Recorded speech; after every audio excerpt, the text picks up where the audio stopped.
आज आपण बघणार आहोत शिंपल्यांचं कालवण कसं बनवायचं. त्यासाठी ह्या घेतलेल्या आहेत शिंपल्या, ह्या स्वच्छ धुवून घेतलेल्या आहेत आणि थोडंसं खोबरं, लसूण, एक मिरची आणि खूप सारी कोथिंबीर असं मी हिरवं वाटण बनवून घेतलेलं आहे. त्याचबरोबर हिरवा पातीचा कांदाही घेतलेला आहे, ह्याची आपण फोडणी देणार आहोत. तर तेल गरम केलं आणि तेलात पातीचा कांदा जो होता तो आधी मी तळून घेतला. त्याच्यानंतर हे जे आपण वाटण केलेलं होतं जरा दरदरीतच वाटलेलं आहे ते मी तेलावर टाकलं आणि चांगलं व्यवस्थित परतून घेतलं.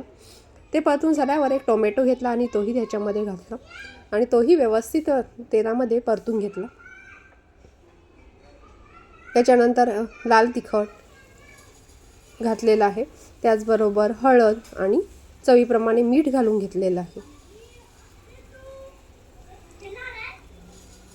हे सर्व व्यवस्थित त्याला त्या बाजूने तेल सुटेपर्यंत तेलामध्ये तळून घेतलं आणि त्याच्यानंतर हिरव्या पातीचा हिरवी पात जी होती कांद्याची ती मी ह्याच्यात घातलेली आहे.